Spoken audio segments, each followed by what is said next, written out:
आज हम लोग BEd second year knowledge and curriculum में टाइप्स ऑफ नॉलेज पढ़ेंगे। तो specific types of knowledge are based on their source. तो ज्ञान के विशेष प्रकार उनके स्रोत सोर्स के आधार पर तय होते हैं। मेन टाइप्स ऑफ नॉलेज, तो ज्ञान के ना प्रकार टाइप्स टाइप्स ऑफ नॉलेज उनके सोर्स के बेसिस पे तय होते हैं। तो अब हम लोग पढ़ेंगे first type, authoritative knowledge. This knowledge comes from authority और एक्सपर्ट। यह ज्ञान किसी अधिकारी या विशेषज्ञ से प्राप्त होता है। Research based knowledge is also authoritative knowledge. शोध रिसर्च पर आधारित ज्ञान भी अथॉरिटेटिव होता है। Scientist prove this facts. इन तथ्यों को वैज्ञानिक प्रमाणित करते हैं। तो ये अथॉरिटेटिव टाइप ऑफ नॉलेज है, सो साइंटिस्ट के द्वारा प्रूव्ड होते हैं और हम लोग इनको बुक्स में पढ़ते हैं, टीचर हमें इन्हें लर्न करवाते हैं और it is called authoritative because it comes from authorities. ये अथॉरिटीज से आता है, इसीलिए इसे अथॉरिटेटिव टाइप्स ऑफ नॉलेज कहा जाता है।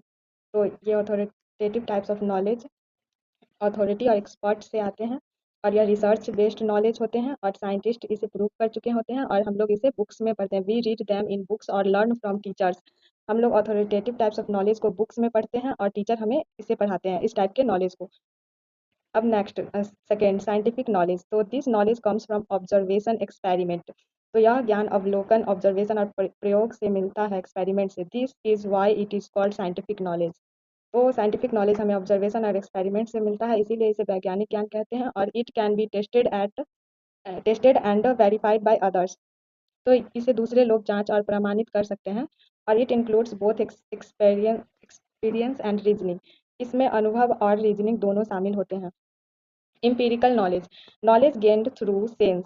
इम्पीरिकल नॉलेज हमें सेंस से प्राप्त होते हैं, सीइंग, हियरिंग, देखने और सुनने से 5 सेंस ऑर्गन होते हैं ना।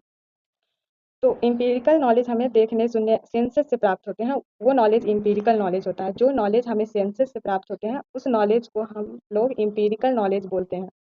तो rational knowledge, knowledge gained through reasoning and thinking is rational knowledge. तर्क और सोच से प्राप्त ज्ञान को तर्क संगत रेशनल ज्ञान कहते हैं, रेशनल नॉलेज कहते हैं।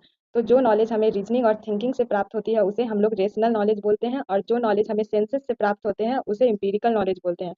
Pragmatic knowledge, useful and practical knowledge is called pragmatic knowledge. जो भी उपयोगी काम आने वाला ज्ञान है उसे प्रैग्मेटिक नॉलेज बोलते हैं। तो it is based on experience and observation. यह एक्सपीरियंस और ऑब्जर्वेशन पे बेस्ड है। It helps in adjusting in life, यह लाइफ में एडजस्ट करने में हेल्प करती है। Revealed knowledge, this knowledge comes from divine source. तो ये ना ईश्वरीय ज्ञान होती है, इसका सोर्स ईश्वरीय स्रोत से आता है। It is found in religious book. Revealed knowledge religious book में पाए जाते हैं। It is universal, does not change, और ये बदलता नहीं है। Intuitive knowledge, this knowledge is personal and comes suddenly. यह ज्ञान व्यक्तिगत होता है और अचानक आता है, intuitive knowledge. It is not based on sense और रीजनिंग। इंट्यूटिव नॉलेज ना सेंसेस और रीजनिंग पे बेस्ड नहीं होते हैं या इंद्रियों या तर्क पर आधारित नहीं होता है। It can not be repeated और साइंटिफिकली प्रूवन। यह दोहराया या वैज्ञानिक रूप से प्रमाणित नहीं किया जा सकता। Intuitive knowledge. That's all for today. मिलते हैं नेक्स्ट वीडियो में।